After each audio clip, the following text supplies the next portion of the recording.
Hey everybody, and welcome to session 1 of Edcamp Home 3.0. We are talking one-to-one for newbies today. And right now, there's only 2 of us in the Hangout because our other folks are having technical difficulties. So I'm going to let Jessica introduce herself, and then I will introduce myself. Okay. My name is Jessica Runts. I am a Latin teacher at Brown Summit Middle School in Greensboro, North Carolina. And we're getting our one-to-one initiative started in November of this next school year. So we're going to be having the Amplify tablets, which are kind of new. They're running on an Android system. I'm really excited about it. We've had iPads in the last couple of years, but not actually at a one-to-one kind of ratio. So Cool.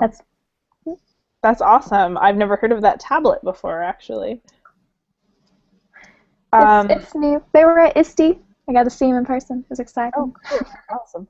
I'm Victoria Olson. I'm a grade 3 foreign technology teacher in Langley, British Columbia, and I do a bunch of other stuff online to run professional development, from ed chats to podcasts to, I don't know, whatever I can get my hands on to get involved. And in my classroom this year, we were actually 2-to-1 at the beginning of the year with iPads, and then we moved on to getting some Chromebooks in the classroom, which actually put us to one-to-one most of the time. So we got to experience a lot of blended learning with our one-to-one experience, which a lot of classrooms don't get to do. They're usually confined to one device. So I can talk a little bit about what that looks like and why it's great.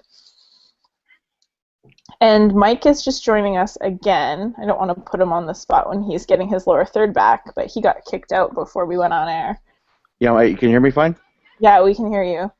Do you want to introduce yourself, or do you want us to give you a sec to get everything organized? As long as you can see me and hear me, let me turn my lower third on. There it is. Yeah, you got it. Okay, so Victoria, you've gone, and Jessica, have you introduced yourself yet? Mm-hmm. Okay, and so Jess, what's your background? I'm a Latin teacher at a middle school in North Carolina. Oh, North Carolina. Okay, cool. And have you? Do you have a one-to-one program? Are you guys just getting it? We're just getting it. We're going to get all the tablets in November. We're getting the Amplify tablets, which are kind of new. Yeah. Yep. We have iPads right now, but not one-to-one, just a few per classroom. So. Okay, that's hard to manage for sure. Mm-hmm. Okay, well, my background, I'm the ed tech director in Encinitas. We've been one-to-one with iPads for about 3 years now. So I've come in just kind of listen to you guys and any advice or feedback.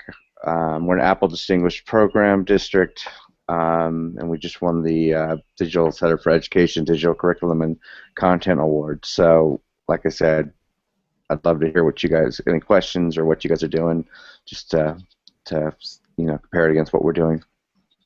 Cool. Jessica, are you coming at this more from like a how do I teach one-to-one or like management?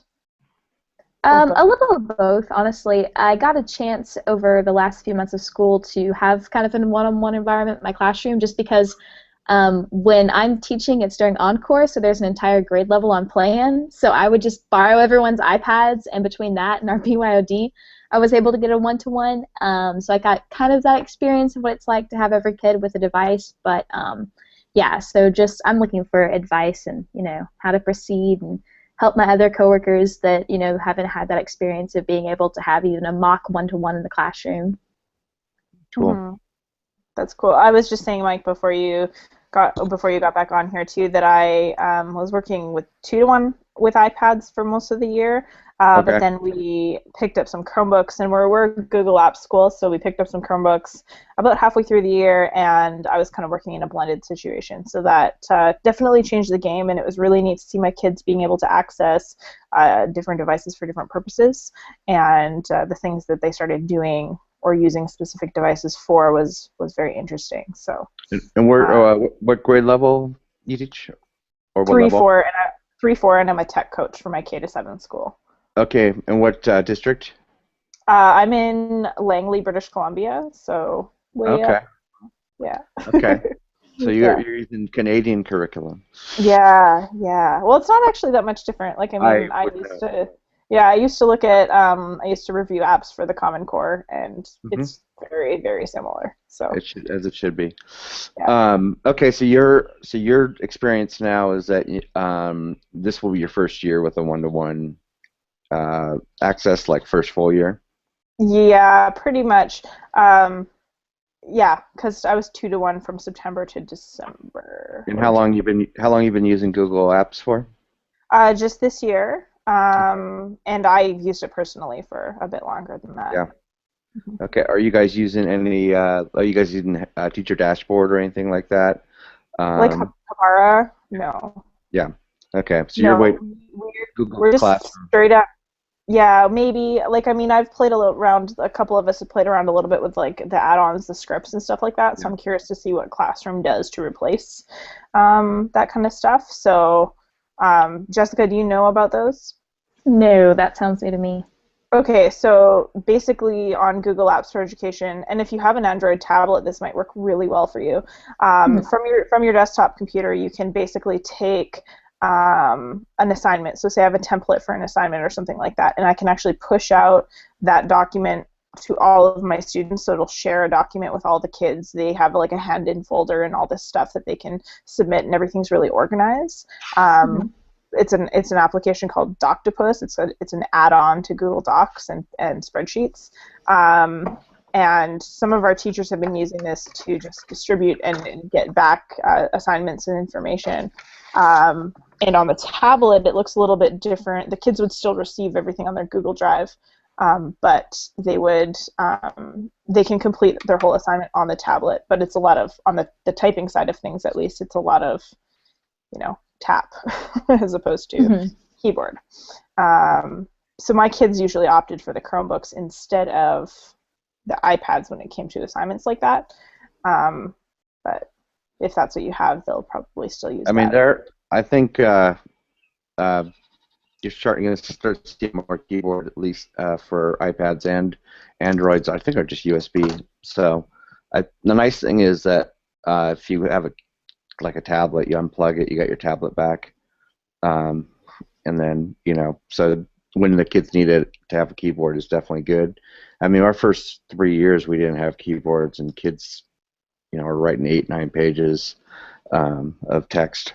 So I think production-wise, especially as they get older, it becomes kids can compose quite a bit on that. But the other thing is, and it depends. Again, I'm used to the iPad environment, but it shouldn't be any different in a Chrome or Android. Is that any of the media apps your kids have too? They can turn those into Google Drive. So if you're having them do anything with video or images, sketches, things like that, it's fairly easy to push those over to Google Drive from the students. And as long as they can get them in and you have something to share with, it's a good system for kids turning things in. Yeah, we really like the tablets as far as like, so we use our iPads for a lot of the point and shoot and captures type of stuff. Yeah. So kids are creating a lot of images and sharing those, whether it's just putting it on their Google Drive or putting it on a blog or whatever, Hmm. sharing it to our Twitter feed. So there's a lot of ways that each of our devices, like I wouldn't say one is more valuable than the other because they just both have such different roles to my students. So Yeah. um, yeah, it's been really cool having this blended model of different devices because I know not everybody gets that. So Yeah, I think if you have options for different tools for different jobs, it's nice. Um, I think, especially at the elementary level, most of the kids can get a lot done within whatever the university create for them, as long as it's got access to the cloud, Google Apps, and a way to share. Do you guys use an LMS at all, like a um, Edmodo or anything like that to collaborate or have kids share? We some have of our, Edmodo. Sorry. it's okay. Yeah, go ahead. Like, how do you use Edmodo? We just have like the whole school signed up. For me, I actually teach every kid at my school, which is a lot. So I have 240 students, and I just have them divided up into their grades and then small groups for each of my individual classes because I have 12 classes. And it's really been nice because more it's the second semester this year than in the past. I've been having almost everything they submit electronically for me through Edmodo, which is the best because I just hate having a million papers, especially from that many kids. And, it's nice to be able to have a running assignment that they can just keep resubmitting and editing and, even with their group work and things, they've been submitting it through Edmodo, and I just really like it. So I'm a big fan of that. I'm excited about, that being the norm now once we have devices for everyone on a daily basis. So. How much paper? Oh, go ahead, Victoria. Oh, that's okay. I was just going to say we have a couple teachers using Edmodo and one using Schoology. So I don't use one, but that's just me. Yeah, I think it's different purposes. If you're doing quizzes and assignments and stuff, it's a good way to organize that. But in our district, not everyone uses. We have about 300 teachers, and everyone seems to use different things.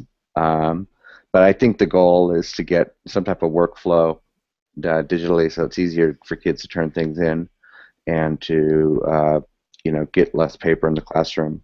Jessica, how much paper do you think you use now? Not nearly as much. I think the only thing that I tend to actually print and give to the kids is their vocab sheet from me that they get for each of our chapters, because being Latin, there's a lot of vocab. And even that I'm feeling like isn't necessary because almost all the kids are on our Quizlet, and they've got all of their sets and everything on there. So I'm hoping to even get away from that, even though I love like color coding and whatnot with my papers. But yeah, it's been a lot less, which is awesome because I am kind of a like I can misplace something really easily, and I appreciate that when it's on digital things I can just find it and I don't have to worry about keeping up with it. A lot of kids are that way too. So yeah, and they're the exact same way. Like, as soon as I started moving stuff to having it on Edmodo, like my kids that always lose the paper in between class, like that was no longer a problem. It was just there. Now I just got to make sure they all know how to sign into their Edmodo, which, I even have 8th graders this year that had to ask other people, like, what's our password again? How do I sign into this? Yeah. I think that's a part of when it becomes like a whole school thing and everyone's doing it. It becomes a lot more natural. Yeah, definitely. Well, it sounds like you at least have a component of it. Are you finding that you can collaborate with other teachers at your school, or you think you're pretty far ahead of most of them? I would say that it's kind of interesting. Like, in some ways we have teachers that are using technology on a semi-regular basis, but it's more in like the beginning levels of it, like using it as having them type assignments, like that kind of thing, not really opening it up to the different kinds of things the kids can do with it. But I think it's more of a not that they don't want to do it, they just haven't been exposed to all the different options there are. So I'm kind of excited about our training that we're getting with the one-to-one, the PD. Hopefully will be really good, and they'll learn some new things to do and be better for the kiddos. What about you, Victoria? How about your school? Are you guys, and as you're a coach, you probably see it more. What level do you think your teachers are at as far as feeling comfortable and being able to integrate it kind of within the classroom? Very, very comfortable. We have I would say over half of our staff this year, we're integrating technology in meaningful ways. But not everybody goes one-to-one. We have 2 one-to-one iPad classrooms in the school, one at the 2nd grade level and one at the 5th, 6th grade level. And these are teachers who are seasoned teachers. They wanted to take on the challenge, and the administration gave it to them. And they said to me, throughout the years we worked together, like this, they've never had to work so hard in their career, and that they've never learned so much in their career.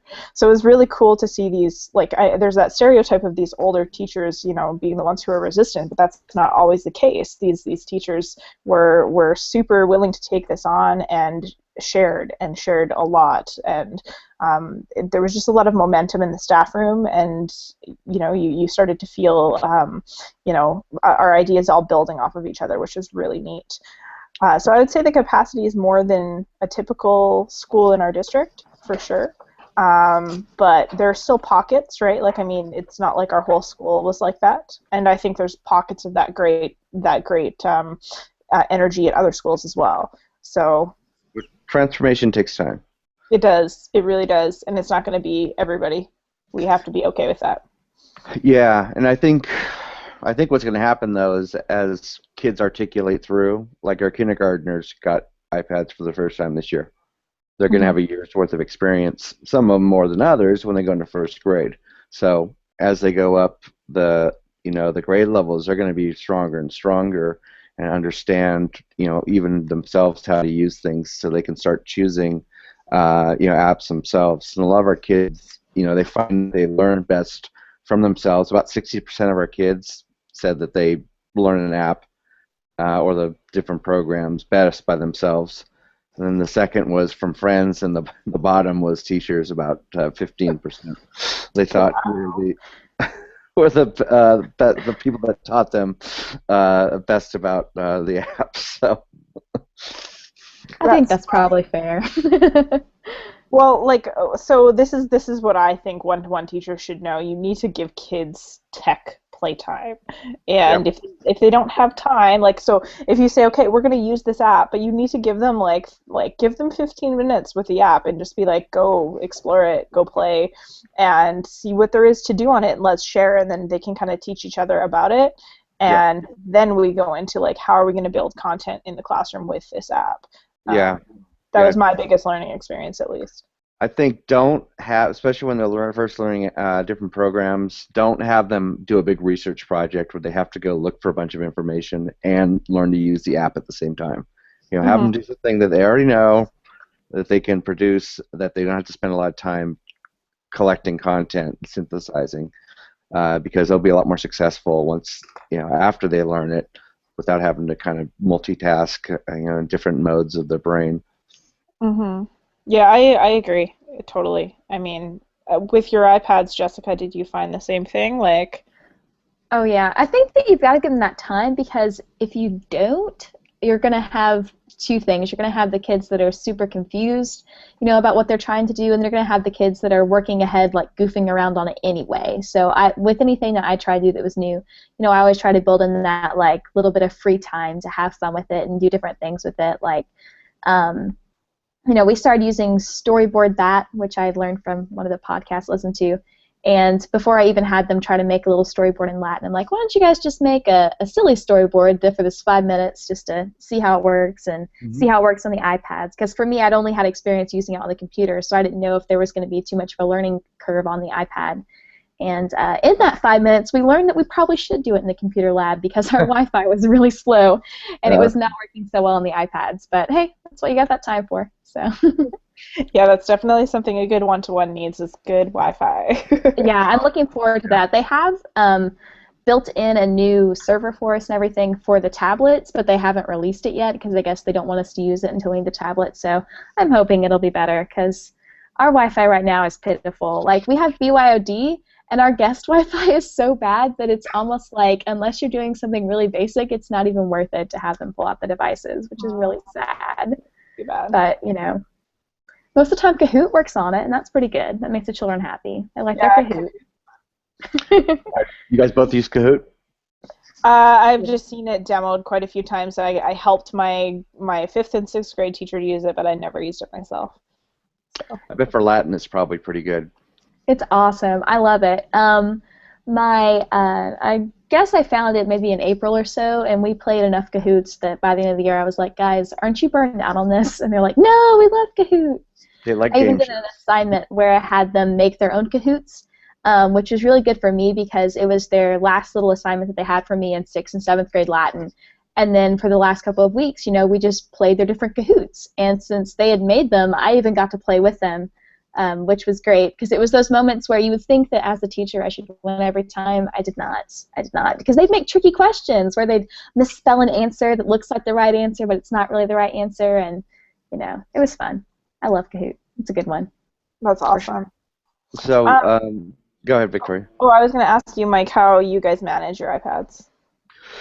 Well, we've done different things, different years. Because I'm just about to go on the road of hey, we're getting Configurator, and I'm like, I've worked with Configurator before, and I hate it. We're using Meraki this year, which is a lot better. You have to have a mobile device manager if you're gonna, I mean, at a school site you can get away with configurator, but it's still kind of a problem. But when you're beyond that, like the 9 schools, and we manage all the iPads centrally, so and this is the first year we're going to actually be able to customize apps for each classroom, because it's a lot easier, or each grade level, and then we're going to have an app store on there that the kids and teachers can pull down from. You know, because we want to give them some flexibility. Before, we just load everything on that they could possibly need, but a lot of them never got used. So now it's going to be. And it's a space thing too. Like I found, like we ran out of space when we'd actually shoot like iMovie stuff and whatever. We'd run out of space really quickly, and some of those apps take up a lot of room. So. Absolutely, yeah. So we dropped about maybe at least half of the apps off and made off the image, and then gave teachers a choice. You know, we had them fill out a form with what apps they wanted this next year. So, you know, I think that would be better. But yeah, no, the management's going to be so much better with Meraki. Configurator, just having to plug things in, it's not fun. At least it's improved now with apps being able to update themselves over the air. I mean, that was always a challenge too, where you know you have 2 to 3 versions back of the apps, because we just have time to plug everything in, and you know, so that's going to make it easier. So when there's a new thing and we're rolling out and saying this is a great new feature, they're going to go, well, we don't have it because we can't get our apps updated in an efficient way. Yeah, no, I get that, and I've worked with it before, and we had that trouble too, but. We're going with configurator this year because there's too many devices to manage, and we're not doing it manually anymore. So it's a pain. It is. And how many schools are in your district?